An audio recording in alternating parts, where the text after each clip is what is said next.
આવી રીતે મૂકીશું અને આમ ત્રાસી લીટી દોરવાની.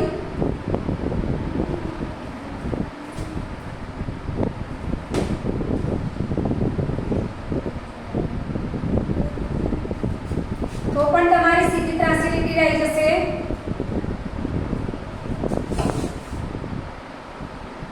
હા, હવે મેં ડોટ દોર્યો એક જ. એ ડોટ દ્વારા તમારે ત્રાસી લીટી દોરવાની કોશિશ કરવાની.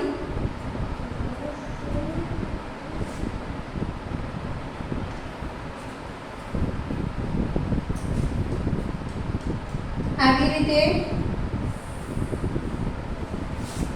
એવી રીતે મેં નીચે કોઈ ડોટ દોર્યો નથી, પણ જ્યાં બાળકને જાતે કરવાનું છે.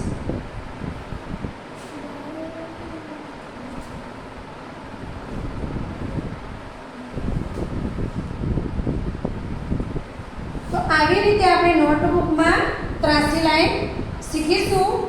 હવે હું તમને તમારી નોટમાં ત્રાસી લીટી કેવી રીતે બનાવવાની એ શીખવાડું. અહીંયા મેં નોટની અંદર પેજ ઉપર ત્રાસી લીટીનો નમૂનો બનાવ્યો છે. તો ત્રાસી લીટી કઈ રીતે કરીશું આપણે? આ પહેલા ડોટ મૂક્યા, આમ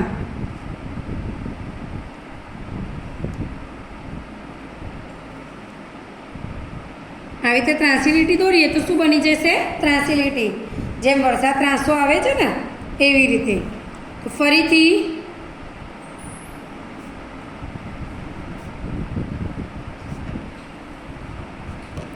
હવે વગર ડોટે આપણે કરવાનું છે, જાતે જ. તો સ્કેલનો ઉપયોગ પણ કરી શકાય, પેનનો ઉપયોગ કરી શકાય, આવી રીતે પણ બનાવી શકાય. જુઓ, બની ગઈ. એવી સરસ લાઈનમાં આવે છે.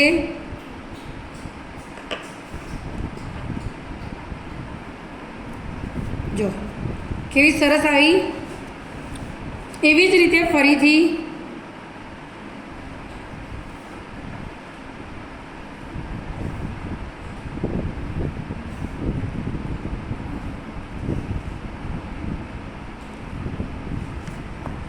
આવી રીતે. હવે જાતે બનાવવાની કોશિશ કરવાની.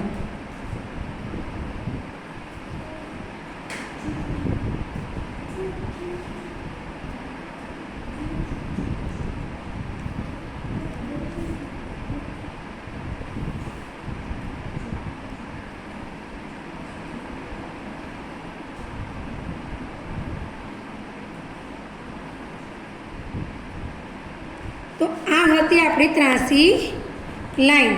હવે હું તમને હોમવર્ક કેવી રીતે કરવાનું એ પણ બતાવી દઉં. બાળકો, અહીંયા મેં એક સ્માઇલી દોરી છે. તો સ્માઇલીને આપણે સુરત દાદાનું સ્વરૂપ આપીશું. તો આપણે આ કેવી રીતે કરીશું? આ હોમવર્કમાં છે. તો એના કિરણો આમ પાડવાના, જોઈ લો. એના ત્રાસા લીટા છે.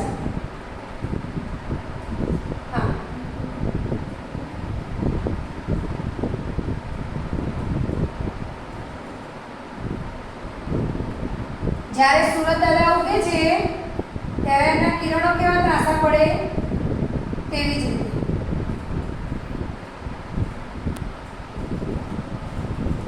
તો આવી રીતે આપણે ચિત્ર દોરવાનું નોટમાં.